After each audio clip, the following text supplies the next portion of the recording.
Hello my dear friends and my dear students, welcome to our YouTube channel Civil with Sudheer. ಇದು 4ನೇ class ಇದೆ ನಮ್ಮದು environmental ಮ್ಯಾನೇಜ್ಮೆಂಟ್ದು. ಈ 4ನೇ ಕ್ಲಾಸಲ್ಲಿ ಇವತ್ತು ನಾವು environmental protection and management topic ಮೇಲೆ ಅದರದ್ದು ಸಬ್ ಟಾಪಿಕ್ಸ್ ಏನಿದೆ ಅಂದರೆ ಎನ್ವೈರನ್ಮೆಂಟಲ್ ಮ್ಯಾನೇಜ್ಮೆಂಟ್ ಪ್ರಿನ್ಸಿಪಲ್ಸ್ ಏನೇನಿದೆ, ನ್ಯಾಷನಲ್ ಎನ್ವೈರನ್ಮೆಂಟಲ್ ಪಾಲಿಸಿ NEP ಏನಿದೆ ಅದನ್ನು, ಮತ್ತು abatement of pollution and conservation of resources ಇದು ಏನಿದೆ ಆಯಿತಾ, abatement of pollution conservation resources ಏನಿದೆ ಅದರ ಬಗ್ಗೆ ಡಿಸ್ಕಸ್ ಮಾಡೋಣ.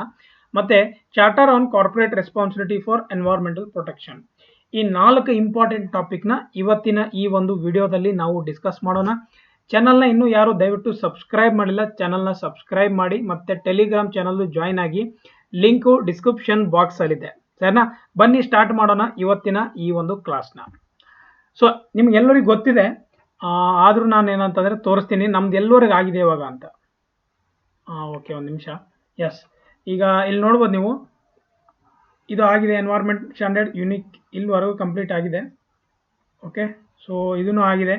ಎನ್ವೈರ್ಮೆಂಟ್ ಇಂಪ್ಯಾಕ್ಟ್ ರಿಡಕ್ಷನ್ ಇದೂ ಆಗಿದೆ. Effect business strategies, sustainable development, production and consumption, drivers and barriers ಇದೂ ಆಗಿದೆ. ಇವಾಲ್ಯೂಯೇಷನ್ ಆಫ್ ಸ್ಟೀಡರ್ಶಿಪ್ ಇದೂ ಆಗಿದೆ. ಮ್ಯಾನೇಜ್ಮೆಂಟ್ ಪ್ರಿನ್ಸಿಪಲ್, ನ್ಯಾಷನಲ್ ಪಾಲಿಸೀಸ್ ಇವತ್ತು on environment, abatement of pollution and conservation of resources, charter on corporate responsibility for the environmental protection. Okay, so ಇಷ್ಟು ಇದು ಒಂದು 2-3-4 topic ಇವತ್ತು ಇಲ್ಲಿವರೆಗೆ ಕಂಪ್ಲೀಟ್ ಆಗುತ್ತೆ. ನಾನು ಎಷ್ಟು ಮಾರ್ಕ್ ಮಾಡಿದ್ದೀನಿ ಅಂದರೆ 2-3 ಟಾಪಿಕ್ನ ಹಿಡ್ಕೊಂಡ್ಬಿಟ್ರೆ ಇಲ್ಲಿವರೆಗೆ ನಮ್ಮ ಕ್ಲಾಸು ಆಲ್ರೆಡಿ ಕಂಪ್ಲೀಟ್ ಆಗಿದೆ. ಸರಿನಾ? ಸೊ ಬನ್ನಿ ಇವತ್ತಿನ ಏನು ಕ್ಲಾಸ್ ಇದೆ ನೋಡೋಣ. ಫಸ್ಟು ಮೇಜರ್ ಇಂಪಾರ್ಟೆಂಟ್ ಇವತ್ತಿನ ಕ್ಲಾಸ್ ಏನಂತಂದರೆ class 7 key principle of environmental management. 7 principles ಇದೆ ಎನ್ವೈರ್ಮೆಂಟ್ದು. ಯಾವ್ಯಾವ್ದಿದೆ ಏನಿದೆ ಅಂತ ಅದನ್ನು ನಾವು ಡಿಸ್ಕಸ್ ಮಾಡೋಣ. ಈಗ ಫಸ್ಟ್ ಪ್ರಿನ್ಸಿಪಲ್ ಏನು ಹೇಳುತ್ತೆ? Polluter pays principle. Okay, polluter pays principle. ಆಮೇಲೆ second user pays principal.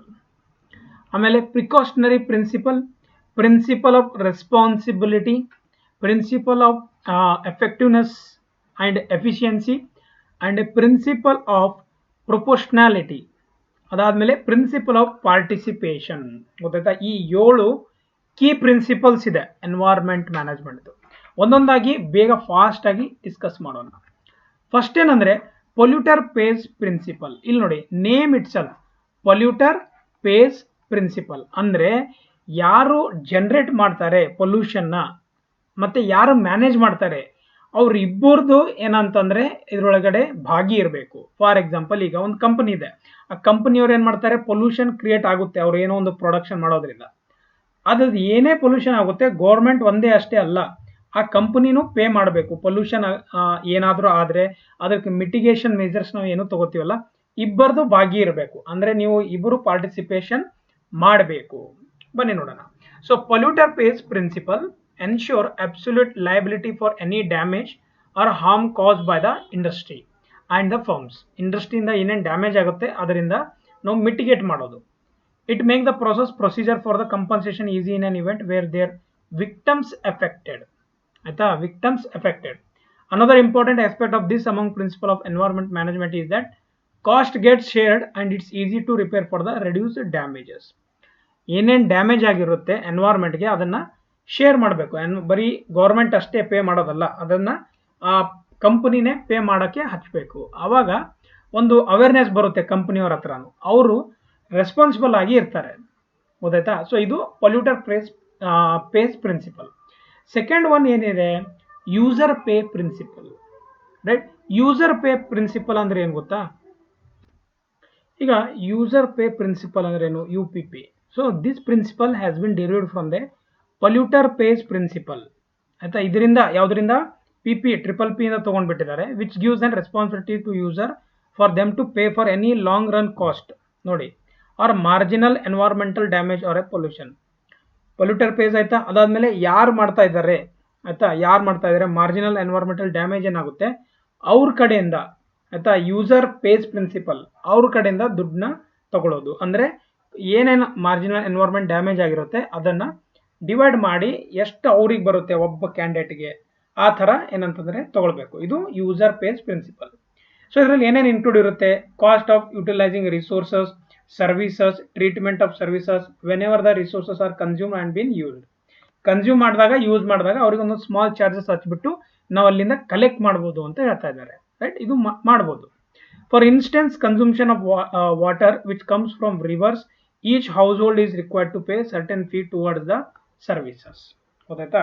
So ಇದನ್ನ ಒಂದು ಈಗ ವಾಟರ್ ಯೂಸ್ ಮಾಡಿದ್ರೆ ಅದಕ್ಕೆ ವಾಟರ್ ಮೀಟರ್ ಇಟ್ಬಿಟ್ಟು ಪೇ ಮಾಡ್ತೀವಿ ತಾನೆ ನಾವು, ಎಷ್ಟು ಯೂಸ್ ಮಾಡ್ತೀವಿ, ಎಷ್ಟು ನೀರು ಕನ್ಸ್ಯೂಮ್ ಮಾಡ್ತೀವಿ ಅಷ್ಟು ಅದ್ರ ಪ್ರಕಾರ ನಾವು ಕೊಡ್ತೀವಿ. ಸೇಮ್ ಅದೇ ಥರ ಇದೂ ಇದೆ. Okay, next, farmers are required to pay the land fees which a part of money goes towards the cleaning and budgeting funding for the development of EIA, environmental impact assessment system ನ predict ಮಾಡೋಕೆ, protect ಮಾಡೋಕೆ, prescribe ಮಾಡೋಕೆ, measures ತಗೊಳ್ಳೋಕೆ ಏನು ಬೇಕಾಗುತ್ತೆ, land ಏನಿರುತ್ತೆ ಆಯ್ತಾ, farmers ಹತ್ರ ಸ್ವಲ್ಪ ದುಡ್ಡು ತಗೊಳ್ಬೇಕು ಅಂತ ಹೇಳ್ತಾ ಇದ್ದಾರೆ, ರೈಟ್. ಸೊ ಈ ಐಡಿಯಾ ಸ್ವಲ್ಪ ಫ್ಲಾಪ್ ಆಗ್ಬೋದು, ಯಾಕೆಂದ್ರೆ ಫಾರ್ಮರ್ಸ್ ಹತ್ರ ದುಡ್ಡು ಅವ್ರು ಕೆಲಸ ಮಾಡೋದೇ ದೊಡ್ಡ ಮಾತಿದೆ. ಯಾಕೆಂದ್ರೆ ಇವಾಗಂತೂ ಯಾರು ಫಾರ್ಮರ್ಸ್ ಆಗಿ ಕೆಲಸ ಮಾಡೋಕೆ ಇಷ್ಟ ಅಲ್ಲ, ಎಲ್ಲ IT ಕಂಪನಿ ಎಲ್ಲ ಬೇರೆ ಬೇರೆ ಮಾಡ್ಬೇಕಂತ ಇದ್ದಾರೆ. So this is I think ಇದನ್ನ ಇಂಪ್ಲಿಮೆಂಟ್ ಮಾಡ್ಬೋದು, ಬೇರೆ ವೇಯಲ್ಲಿ ಮಾಡ್ಬೋದು. Okay, third one, precautionary principle, PP. So this proposes protecting the environment through the precautionary measures, specially for heavy activities that might cause more damage to the environment. ಅಂದ್ರೆ ಮೊದಲೇ precaution ತಗೊಬೋದು, ಏನೇನು damage ಆಗೋ chances ಇದೆ ಮೊದಲೇ precautionary ತಗೊಳ್ಳೋದು. As a major objective which include measuring primary and secondary activities. ಅಂದ್ರೆ important ಯಾವ್ದಿದೆ, ಅದಾದ್ಮೇಲೆ ಸೆಕೆಂಡರಿ ಯಾವ್ದಿದೆ, ಇವೆರಡೂನ ನಾವೇನ್ ಮಾಡ್ಬೇಕು ಗೊತ್ತಾ, ಏನಂತಂದ್ರೆ ಐಡೆಂಟಿಫೈ ಮೊದಲೇ ಮಾಡಬೇಕು, ಪ್ರಿಕಾಷನರಿ ಮೆಜರ್ಸ್, ಆಯ್ತು, ಇದನ್ನ ಮಾಡ್ಬೋದು. ಆಮೇಲೆ ಪ್ರಿನ್ಸಿಪಲ್ ಆಫ್ ರೆಸ್ಪಾನ್ಸಿಬಿಲಿಟಿ, ಇದಂತೂ ಸಿಂಪಲ್ ಆಗಿದೆ. ಬಿ ರೆಸ್ಪಾನ್ಸಿಬಲ್ ಅಂತ ಅಂತೀವಿ ತಾನೆ ನಾವು, ಬಿ ರೆಸ್ಪಾನ್ಸಿಬಲ್. ಏನ್ರಿ ರೆಸ್ಪಾನ್ಸಿಬಲ್ ಆಗಿರ್ರಿ ಅಂತ ಬೈತಿರ್ತಾನೆ. So in the same way for the environment, right, for the ecology, for your environment, for your total overall ಗ್ಲೋಬಲ್ಗೋಸ್ಕರ ನೀವು ರೆಸ್ಪಾನ್ಸಿಬಲ್ ಆಗಿರಿ. ಏನೇ ಒಂದು ಕೆಲಸ ಮಾಡ್ತೀರಾ, ಒಂದು ಪರ್ಸನ್ನ ಒಂದು ಏನಂತಂದ್ರೆ ಫಾಲೋ ದ ಇಥಿಕ್ಸ್ ಅಂತೀವಲ್ಲ, ಇಥಿಕ್ಸ್ನ ಫಾಲೋ ಮಾಡಿ. ಸಿಂಪಲ್ ಆಗಿ ಹೇಳ್ಬೇಕು, ಅದೇ ಇದು, ರೈಟ್. ಸೊ ಇದು ನೀವು ಓದಿದಾಗ ಅದೇ ಗೊತ್ತಾಗುತ್ತೆ ನಿಮಗೆ. ಏನಂತಂದ್ರೆ ಸಿಂಪಲ್ ಆಗಿ ರಿಸೋರ್ಸಸ್ನ ಪ್ರಾಪರ್ ವೇಯಲ್ಲಿ ಯೂಸ್ ಮಾಡಿ. ಅದನ್ನ ನೆಗೆಟಿವ್ ವೇಯಲ್ಲಿ ಯೂಸ್ ಮಾಡಿದ್ರೆ ಅದು ನಿಮ್ಗೆ ಯಾವತ್ತೂ ನೆಗೆಟಿವೇ ಕೊಡುತ್ತೆ ನೇಚರ್, ಆಯ್ತಾ. So use it in a proper way, in a positive way, so that you can manage that resources for the further future years also. ಗೊತ್ತಾಯ್ತಾ? ಇದು ಪ್ರಿನ್ಸಿಪಲ್ ಆಫ್ ರೆಸ್ಪಾನ್ಸಿಬಿಲಿಟಿ. ಈಗ principle of effectiveness and efficiency ಅಂದ್ರೆ responsibility of government in every country, city or state to ensure well structured policies and procedures are put in place for essential waste management. ಗೊತ್ತಾಯ್ತಾ? Already government ನಮ್ದೆಲ್ಲ try ಮಾಡ್ತಾ ಇದೆ, ಕಂಟ್ರಿನೂ try ಮಾಡ್ತಾ ಇದೆ, ಸಿಟಿನೂ try ಮಾಡ್ತಾ ಇದೆ, state try ಮಾಡ್ತಾ ಇದೆ. ಬಟ್ ಬೀಯಿಂಗ್ ಅವೇರ್ ಇಲ್ಲ, ಜನ ಅವೇರ್ನೆಸ್ ಇಲ್ಲ ಅವ್ರಿಗೆ. ಏನಂತಂದ್ರೆ ನಾವು ಏನು ಮಾಡ್ತೀವಿ, ಏನೋ ಒಂದು ತಿಂತೀವಿ, ಆಯ್ತಾ, ಅದೇನು ವೇಸ್ಟ್ ಇರುತ್ತೆ, ಅಲ್ಲಿ ಡಸ್ಟ್ಬಿನ್ ಇರ್ತಾರೆ, ಬಟ್ ನಾವು ಡಸ್ಟ್ಬಿನಲ್ಲಿ ಹಾಕೋಲ್ಲ, ಕೆಳಗಡೆ ಬಿಡ್ತೀವಿ. ಯಾಕೆ? ನಾವು ಎಜುಕೇಟೆಡ್ ಇದ್ದೀವಿ ಅಲ್ಲ, ಅದಕ್ಕೆ, ಆಯ್ತಾ. ಎಜುಕೇಟೆಡ್ ಇಲ್ಲರೂ ಅದ್ರ ಒಳಗಡೆ ಹಾಕ್ತಾರೆ. ಸೊ ಅದಕ್ಕೆ ಈ ಥರ ಎಲ್ಲ ಮಾಡಕ್ಕೆ ಹೋಗಬೇಡಿ. ಎಜುಕೇಟೆಡ್ ಪರ್ಸನ್ ಒಂದೇ ಒಂದು ಸೆಕೆಂಡ್ ಇಲ್ಲಿ ಬಿಟ್ಟದೆ, ಅಲ್ಲಿ ಜಸ್ಟ್ ಇಲ್ಲೇ ಹತ್ರನೇ ಇರುತ್ತೆ, ಅದನ್ನ ಹಾಕಿದ್ರೆ ಒಂದು ಹೆಲ್ಪ್ ಆಗುತ್ತೆ ತಾನೆ. Indirectly you are helping to the nature, ಆಯ್ತಾ. ಮ್ಯಾನೇಜ್ ಮಾಡೋಕೆ ನೀವು ಹೆಲ್ಪ್ ಮಾಡ್ತಾ ಇದ್ದೀರ ತಾನೆ. ಸೊ ಅದಕ್ಕೆ ಮ್ಯಾನೇಜ್ ಯಾವ್ದು ಮಾಡ್ತಾ ಇರ್ತಾರೆ ಅದಕ್ಕೆ ಹೆಲ್ಪ್ ಮಾಡಿ, ಎಫೆಕ್ಟಿವ್ ವೇಯಲ್ಲಿ ಮಾಡಬೇಕು. ಸೊ ಗೌರ್ಮೆಂಟ್ ಆಲ್ರೆಡಿ ಟ್ರೈ ಮಾಡ್ತಾ ಇದೆ, ನಾವು ಅದರಲ್ಲಿ ಪಾರ್ಟಿಸಿಪೇಟ್ ತಗೋಬೇಕು, ನಾವು ಅದರಲ್ಲಿ ಹೆಲ್ಪ್ ಮಾಡಬೇಕು, right. So failure to properly merge waste can lead to the disease, soil problems, right. Disease, soil problems, chemical builds up and water borne diseases ಆಗುತ್ತೆ ಕರೆಕ್ಟಾಗಿ ವೇಯಲ್ಲಿ ಮಾಡಲಿಲ್ಲ ಅಂದರೆ. ಗೊತ್ತಾಯ್ತಾ? ಕಸನ ವಿಲೇವಾರಿ ಮಾಡಲಿಲ್ಲ ಅಂದರೆ ಏನಾಗುತ್ತೆ ನಿಮ್ಗೆ ಗೊತ್ತಿದೆ. So hence it essential that through the principle of effectiveness and efficiency, major agencies and council do everything possible to reduce the waste, building up the control dump sites for the garbage. ಗೊತ್ತಾಯ್ತಾ? ಈಗ solid waste management ಯಾರ್ಯಾರು ಓದಿದಾರ ನನ್ನ classes ಅಲ್ಲಿ ನಾನು ಹೇಳಿದಿರಿ. Solid waste management ಅಲ್ಲಿ land fill ಅಂದ್ರೆ ಏನೋ, ಅದನ್ನ ಯಾವ ಥರ ಮ್ಯಾನೇಜ್ ಮಾಡಬೇಕು ಏನಿಲ್ಲ ಅಂತ, ಅದರಿಂದ ಯಾವ್ಯಾವ ಗ್ಯಾಸ್ ರಿಲೀಸ್ ಆಗುತ್ತೆ ಅದನ್ನ ಯಾವ ಥರ ಮ್ಯಾನೇಜ್ ಮಾಡೋದು. ಸೊ ಅದೇ ಇದೆ ಇಲ್ಲಿ ಎಫೆಕ್ಟಿವ್ನೆಸ್ ಮತ್ತೆ ಎಫಿಷಿಯನ್ಸಿಲಿ ಬರುತ್ತೆ, right. Next, principle of proportionality. So this refers to striking a balance between development and protecting the environment. Development ಮತ್ತೆ ಎನ್ವೈರ್ಮೆಂಟ್ ಇವೆರಡೂನ ಏನಂತಂದ್ರೆ ಎರಡು ಪ್ರೊಪೋರ್ಷನಲ್ ಇಡಬೇಕು. ಡೆವಲಪ್ಮೆಂಟ್ ಜಾಸ್ತಿ ಆಗಿ ಎನ್ವೈರ್ಮೆಂಟ್ನ ಜಾಸ್ತಿ ನೀವು ಹಾಳು ಮಾಡ್ಕೊಂಡು ಹೋದ್ರೆ ಕಷ್ಟ ಆಗುತ್ತೆ. ಬೇಕಾದ್ರೆ ಎನ್ವೈರ್ಮೆಂಟ್ನೇ ಜಾಸ್ತಿ ಇಡಿ, ಡೆವಲಪ್ಮೆಂಟ್ ಸ್ವಲ್ಪ ಕಮ್ಮಿ, ಅಥವಾ ಇಲ್ಲ ಆಲ್ಟರ್ನೇಟ್ ವೇಸ್ ಅಲ್ಲಿ ಮಾಡಿ. Alternate ways. Okay, so you can do it in alternate ways. ಇದನ್ನ ತಿಳ್ಕೊಳ್ಳಿ. So building of basic essential infrastructure through the development has been considered major part of human development, therefore protecting the environment. But so does development without the environment which provides land, man would not be have where to build the homes. ಗೊತ್ತಾಯ್ತಾ? ಅಂದ್ರೆ ಕಾಡಲ್ಲಿ ಮನೆ ಕಟ್ಟೋದು ಬೇಡ, ಕಾಡಲ್ಲಿ forest ಅಲ್ಲಿ ಬೇಡ, ಬಯೋಡೈವರ್ಸಿಟಿನ ನಾವು ಏನಂತಂದ್ರೆ ಸಪೋರ್ಟ್ ಮಾಡಬೇಕು, ಅದನ್ನ ಉಳಿಸಬೇಕು ಅಂತ ಹೇಳ್ತಾ ಅದು. Next principle of participation. Simple ಆಗಿ ಹೇಳ್ತೇನೆ, ಪಾರ್ಟಿಸಿಪೇಷನ್ ಅಂತಂದ್ರೆ ಇವಾಗ ಹೇಳಿದ್ದೆ, as a citizen, as a person, government ಆಯ್ತಾ, ಆಮೇಲೆ ಫರ್ಮ್ಸ್, ಕಂಪನಿಗಳು responsibility participate in the environmental decision making and protection policies. ಇದರಲ್ಲಿ ನೀವು ಅದನ್ನ ಅವರ ಫಾಲೋ ಮಾಡಬೇಕಾಗುತ್ತೆ. Through the collective collaboration in the affairs of the government easy to foster a shift wave reflecting need to protect the environment. ಗೊತ್ತಾಯ್ತಾ? So ಇದನ್ನ ನಾವೆಲ್ಲರೂ responsible ಆಗಿ ಅರ್ಥ ಮಾಡ್ಕೋಬೇಕಾಗುತ್ತೆ. ಗೊತ್ತಾಯ್ತಾ? ಸೊ ಅದಕ್ಕೆ ನೀವೆಲ್ಲರೂ ಅರ್ಥ ಮಾಡ್ಕೋಬೇಕು. ಅರ್ಥ ಮಾಡಿಕೊಂಡು ಪ್ರಿನ್ಸಿಪಲ್ ಆಫ್ ಪಾರ್ಟಿಸಿಪೇಷನ್ ಅರ್ಥ ಮಾಡ್ಕೊಳ್ಳಿ. ಸಿಂಪಲ್ ಆಗಿದೆ. Okay, so these are all what we have studied about 1 minute key principle of environmental management. Now let's see what is a national environmental policy. National NEP, national environmental policy. National environmental policy are conducted or created by Ministry of Environment and Forest, MOEF, right? MOEF, Ministry of Environment and Forest, aims at mainstreaming environmental concerns into the development activities. ಅಂದ್ರೆ development activities ನ control ಮಾಡೋದು, environment ನ protect ಮಾಡೋದು, ಇದು major importance ಇದೆ. National environmental policies ಒಂದು objective ಇದೆ. Objective ನೋಡೋಣ ಇವಾಗ. ಸೊ ಇದು ಏನ್ ಮಾಡುತ್ತೆ ಅಂದ್ರೆ it emphasises conservation of resources. ಯಾವುದೇ ಒಂದು ರಿಸೋರ್ಸ್ ಇರಲಿ ಆಯ್ತಾ, ಬಯೋಡೈವರ್ಸಿಟಿ ಇರಲಿ, ಫಾರೆಸ್ಟ್ ಇರಲಿ, ವಾಟರ್ ಬಾಡೀಸ್ ಇರಲಿ, anything that may be natural, that will be protected under the national environmental policy. So and the point that the best way to add conservation is to ensure that people dependent on resources obtain better livelihoods from conservation than from the degradation of the resources, right? Then from the degradation of the resources. It argues that environment degradation often leads to poverty and poor health outcomes among the population. Degradation ಆದರೆ, ಕಮ್ಮಿ ಆದರೆ, ರಿಸೋರ್ಸಸ್ನ ಅಭಾವ ಆದರೆ ತುಂಬ problems ಆಗುತ್ತೆ. ಗೊತ್ತಾಯ್ತಾ? So ಇದು ಒಂದು ಇಂಪಾರ್ಟೆಂಟ್ ಪಾಯಿಂಟ್ ಇದೆ ನ್ಯಾಷನಲ್ ಎನ್ವೈರ್ಮೆಂಟಲ್ ಪಾಲಿಸಿ. ನಾವು so the document goes on highlight the principle underlying the policy that emphasise ಅಂದ್ರೆ ಏನು ಗೊತ್ತಾ, ಡಾಕ್ಯುಮೆಂಟ್ಸ್ ಏನಿರುತ್ತೆ, ಏನೇನು ಇಂಪಾರ್ಟೆಂಟ್ ಒಂದು ಪಾಯಿಂಟ್ ಇರುತ್ತೆ ನ್ಯಾಷನಲ್ ಯಾವುದು ನ್ಯಾಷನಲ್ ಎನ್ವೈರ್ಮೆಂಟ್ ಪಾಲಿಸಿಯಲ್ಲಿ ಅಂದರೆ human beings, important role of human beings in the sustainable development process. ಈ ಸಸ್ಟೈನಬಲ್ ಡೆವಲಪ್ಮೆಂಟ್ ಪ್ರಾಸೆಸ್ ಆಬ್ಜೆಕ್ಟಿವ್ಸ್ ಇದೆ.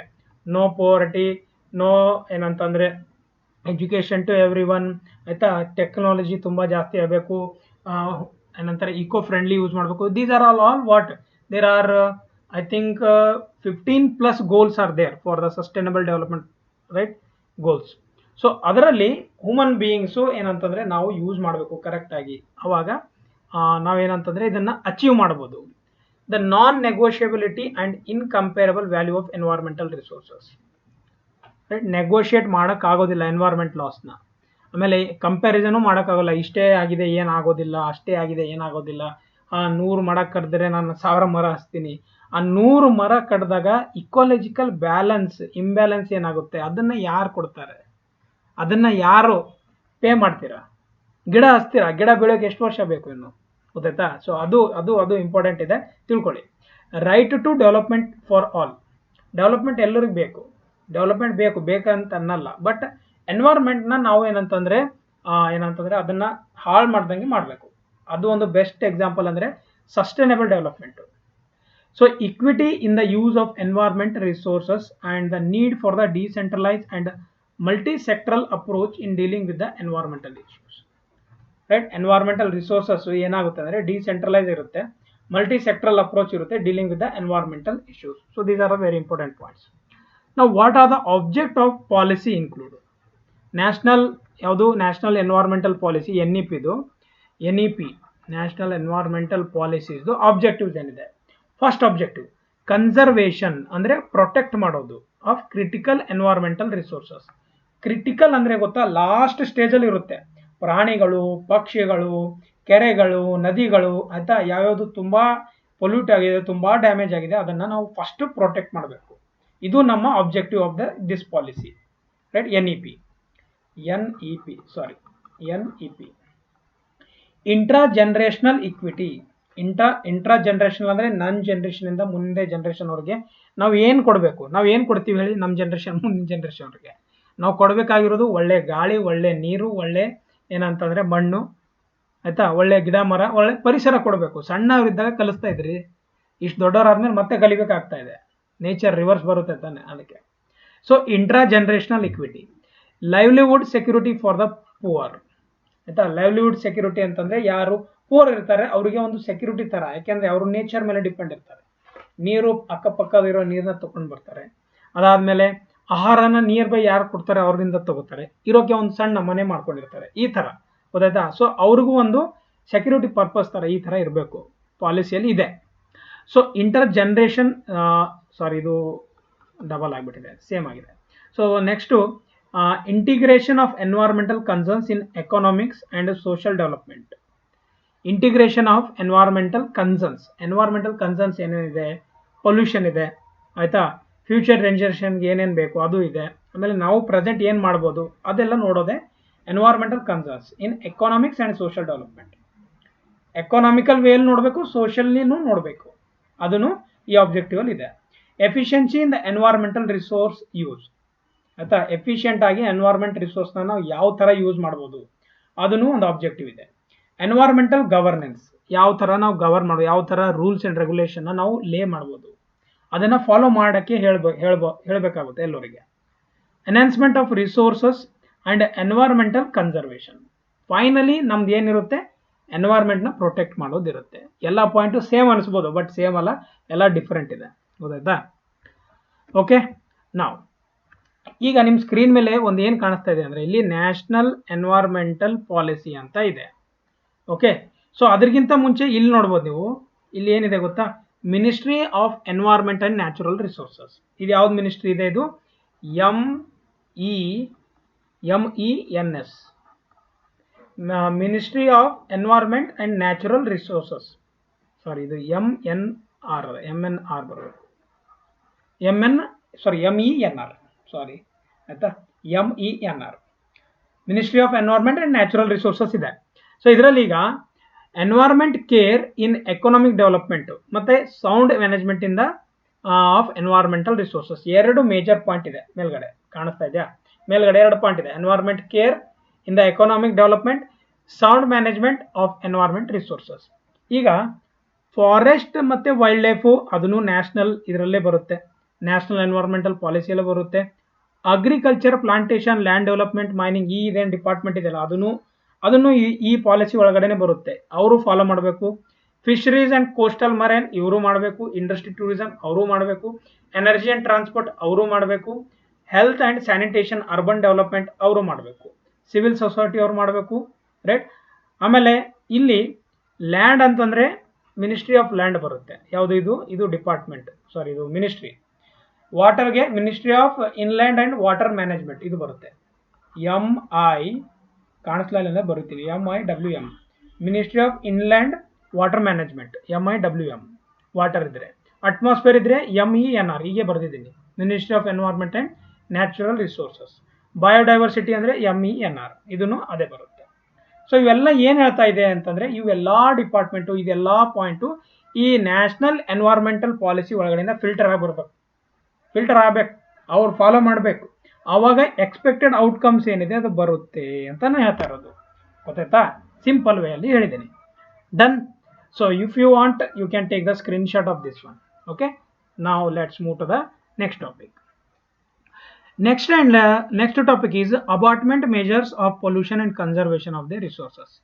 ಅಬಾಟ್ಮೆಂಟ್ ಅಂದರೆ ಮೆಜರ್ಸು, ಯಾವ ಥರ ಮೆಜರ್ಸ್ ತಗೋತೀರಾ, ಯಾವ ಥರ ಒಂದು ಸಿಸ್ಟಮ್ನ ಅಡಾಪ್ಟ್ ಮಾಡ್ತೀರಾ, ಯಾವ ಒಂದು ಮೆಥಡಾಲಜಿನ ಮಾಡ್ತೀರಾ, ಯಾವ ಒಂದು ಟೆಕ್ನಾಲಜಿನ ಇಂಪ್ಲಿಮೆಂಟ್ ಮಾಡ್ತೀರಾ, ಅದು ಹೇಳೋದಿದೆ ಇಲ್ಲಿ, ಅದನ್ನು ಓದೋದಿದೆ, right. First pollution abatement, right. Pollution abatement ಅಂದರೆ any measures to taken to reduce control or eliminate pollution from a given environment.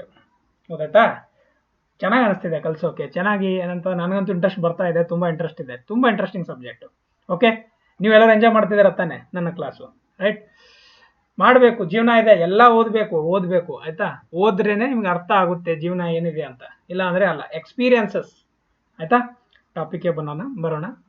So pollution abatement refers to any measures taken to reduce the control or eliminate pollution from a given environment.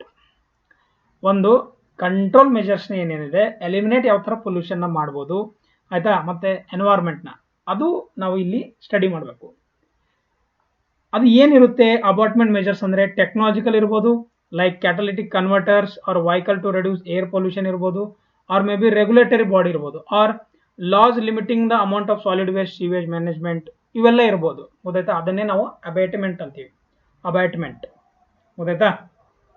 ಅಬೈಟ್ಮೆಂಟ್ measure may also be ಏನು ಹೇಳಿದೆ ಹೇಳಿ, behavioural, like turning down a home thermostat a degree or 2 in winter to reduce electricity consumption and green house gas emission. Simple ಆಗಿ. So ಎನರ್ಜಿನ ನಾವು ಏನಂತಂದರೆ ಸುಮ್ಮನೆ light on ಇಡೋದಿಲ್ಲ, of ಮಾಡೋದು, ಆಮೇಲೆ ಬೇಡಾದಾಗ ನಾವು ಕನ್ಸಂಪ್ಷನ್ ಮಾಡೋದಿಲ್ಲ. ಫಾಸಿಲ್ ಫ್ಯೂಲ್ ಆಯಿತಾ, ಫಾಸಿಲ್ ಫ್ಯೂಲ್ ಗ್ಯಾಸ್ ಅಂದರೆ ಡೀಸೆಲ್, ಪೆಟ್ರೋಲ್, ಇದನ್ನು ಕಮ್ಮಿ ಯೂಸ್ ಮಾಡೋದು. ಇದನ್ನು ಮಾಡಿದ್ರು ನಾವು ರೆಡ್ಯೂಸ್ ಮಾಡ್ಬೋದು. ನೆಕ್ಸ್ಟು ಏರ್, ಗಾಳಿಯಲ್ಲಿ ನಾವು ಏನೇನ ಮೆಜರ್ ತೊಗೊಳ್ಬೇಕಾಗುತ್ತೆ? ಸ್ಮೋಕ್ ಎಲ್ಲಿಂದ ಬರ್ತಾ ಇದೆ, ಗ್ರೌಂಡ್ ಲೆವೆಲ್ ಓಝೋನ್ ಪೊಲ್ಯೂಷನ್ ಏನಿದೆ, ಆಸಿಡ್ ರೇನ್ ಎಲ್ಲಿಂದ ಆಗ್ತಿದೆ, climate change influence by the greenhouse gases ಯಾವ್ಯಾವುದಿದೆ, ಕ್ಲೋರೋಫ್ಲೋರೋ ಕಾರ್ಬನ್ ಎಲ್ಲಿಂದ ಆಗ್ತಾ ಇದೆ, ಅದನ್ನು ಸೋರ್ಸ್ ಐಡೆಂಟಿಫೈ ಮಾಡಿ ಅದನ್ನು ಅಲ್ಲೇ ಮಿಟಿಗೇಟ್ ಮಾಡೋಕ್ಕೆ ಟ್ರೈ ಮಾಡಬೇಕು. ಓಕೆ, ಗೊತ್ತಾಯ್ತಾ? Right, sorry. So emissions or all product of fossil ಫ್ಯೂಲ್ಸ್ನ ಕಮ್ಮಿ ಮಾಡಬೇಕು. ಗೊತ್ತಾಯ್ತಾ? ಫಾಸಿಲ್ ಫ್ಯೂಲ್ಸ್ ತುಂಬ ಇಂಪಾರ್ಟೆಂಟ್ ಇದೆ. ಡೀಸೆಲ್, ಪೆಟ್ರೋಲ್, ಇದ್ರದ್ದು ಏನಂತಾರೆ ಕನ್ಸೂಮ್ಷನ್ ತುಂಬ ಕಮ್ಮಿ ಮಾಡಬೇಕು. Whether for industrial process or electricity generation or gasoline powered vehicles, ಯಾವುದೇ ಒಂದು ಕೆಲಸ ಇರಲಿ, ಆ ಕೆಲಸನ ಎಷ್ಟು ಎಫೆಕ್ಟಿವ್ ವೇಲ್ ಮಾಡ್ಬೋದು ಅದನ್ನೇ ಯೋಚನೆ ಮಾಡಬೇಕು. ವಿತೌಟ್ ಎಫೆಕ್ಟಿಂಗ್ ದ ಎನ್ವೈರ್ಮೆಂಟ್ ಆಯಿತಾ, ವಿತೌಟ್ ಎಫೆಕ್ಟಿಂಗ್ ದ ಎನ್ವೈರ್ಮೆಂಟ್. ನಾವು example of contemporary abatement strategies include requiring smoke stack scrubbers on coal fire. ನೀವು ಸ್ಕ್ರಬ್ಬರ್ಸ್ ಬಗ್ಗೆ ಓದಿದ್ದೀರಾ ಏರ್ ಪೊಲ್ಯೂಷನಲ್ಲಿ, ರೈಟ್? ಒಂದು ಗಾಳಿನ ಒಂದು ಫ್ಯಾಕ್ಟ್ರಿಯಿಂದ ಹೊರಗಡೆ ಬಿಡುವಾಗ ಒಂದು ಸ್ಕ್ರಬ್ಬರ್ಸ್ ಇರುತ್ತೆ, ಅದ್ರ ಒಳಗಡೆ ಹೋಗಿ ಹಿಂಗೆ ಹೊರಗಡೆ ಬರಬೇಕು. ಏನೇನೇ ಪಾರ್ಟಿಕಲ್ಸ್ ಇರುತ್ತೆ ನೋಡಿ, ಅದು ಅಲ್ಲೇ ಏನಂತಂದರೆ ಅದನ್ನು ರಿಮೂವ್ ಮಾಡಬೇಕು. ಆ ಥರ ಒಂದು ಸ್ಕ್ರಬ್ಬರ್ಸ್ ಯೂಸ್ ಮಾಡ್ತಾರೆ. Coal fired power plant reduce emission of sulphur ಮತ್ತು nitrogen dioxide and placing of caps on the carbon emissions to reduce the greenhouse gases. ಈ ಥರ ಸಣ್ಣ ಸಣ್ಣ ನಾನು ತೊಗೊಂಡ್ಬಿಟ್ಟು ಮೆಜರ್ಸ್ನ ತೊಗೊಂಡ್ಬಿಟ್ಟು ಕಮ್ಮಿ ಮಾಡ್ಬೋದು. ನೆಕ್ಸ್ಟು ಸಾಯಿಲ್ ಪೊಲ್ಯೂಷನ್ನ ಯಾವ ಥರ ಅವಾಯ್ಡ್ ಮಾಡ್ಬೋದು, ಕಮ್ಮಿ ಮಾಡ್ಬೋದು? ಸೊ ಇದು ಮೇಜರ್ ವೆರೈಟಿ ಆಫ್ ರಿಸೋರ್ಸಸ್ ಇಂದ ಬರುತ್ತೆ. ಲ್ಯಾಂಡ್ ಫಿಲ್ಲಿಂದ ಬರುತ್ತೆ. ಲ್ಯಾಂಡ್ ಫಿಲ್ ಅಂದರೆ ಏನು? ಸಾಲಿಡ್ ವೇಸ್ಟ್ ಮ್ಯಾನೇಜ್ಮೆಂಟ್ನ ನಾವು ಏನು ಮಾಡ್ತೀವಿ, ಡಂಪ್ ಮಾಡ್ತೀವಿ ಆಯಿತಾ. ಲ್ಯಾಂಡ್ ಮೇಲೆ ಡಂಪ್ ಮಾಡಿದಾಗ ಅದರಲ್ಲಿರೋ ಲಿಕ್ವಿಡ್ ಫಾರ್ಮು ನಮ್ಮ ಸಾಯಿಲ್ ಕ್ವಾಲಿಟಿನ ಏನಂತಂದರೆ ಡ್ಯಾಮೇಜ್ ಮಾಡುತ್ತೆ. Chemicals, fuel, refinery leaks or spills and industrial agriculture technique that require heavy use of pesticides or chemical fertilisers all contribute to soil pollution. ಗೊತ್ತಾಯ್ತಾ? ಈಗ ಇದಕ್ಕೆ ಮೇಜರ್ ಒಂದು ಹೇಳ್ತೀನಿ. ನೀವು ಶುಗರ್ ಫ್ಯಾಕ್ಟ್ರಿ ನೋಡಿರ್ಬೋದು, ಅವರು ಯೂಸ್ ಮಾಡಿದ ತಕ್ಷಣ ಎಲ್ಲ ಯೂಸ್ ಆದಮೇಲೆ ವೇಸ್ಟ್ ಮಟೀರಿಯಲ್ ಏನಿರುತ್ತೆ ನೋಡಿ, ಲಿಕ್ವಿಡ್ ಇರುತ್ತೆ.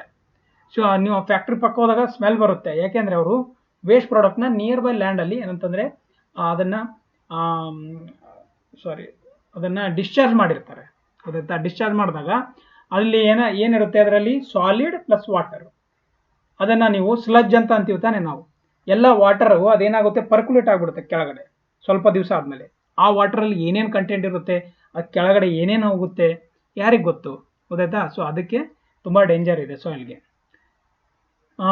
ಇದರಿಂದ ಮತ್ತೆ abatement measure include eliminating lead from the fuels to reduce the lead pollution of the soil, requiring underground liners for the landfills, voluntary recycling programmes, recycle programme ಮಾಡೋ ಥರ ಏನಾದರೂ ಮಾಡ್ಬೋದು. Regulating fuel and chemical production to the minimize risk of the spills or leaks, and exploring alternative agriculture methods to reduce the need of the pesticides and the herbicides. ಆಯಿತಾ? ಎಷ್ಟೈತೆ ಅಷ್ಟು ಫರ್ಟಿಲೈಸರ್ನ ಕಮ್ಮಿ ಮಾಡಬೇಕು. ಏನು ಪ್ರಾಸೆಸ್ ಇದೆ ಫ್ಯಾಕ್ಟ್ರೀಸಲ್ಲಿ ಅದನ್ನು ನಾವು ಚೇಂಜ್ ಮಾಡೋಕ್ಕೆ ಟ್ರೈ ಮಾಡಬೇಕು, ರೈಟ್? ನೆಕ್ಸ್ಟು ವಾಟರ್ ಪೊಲ್ಯೂಷನ್ನ ನಾವು ಯಾವ ಥರ ಸ್ಟಡಿ ಮಾಡ್ಬೋದು? Water pollution usually comes in 2 major ways. One is point source pollution, another one is non point source solution.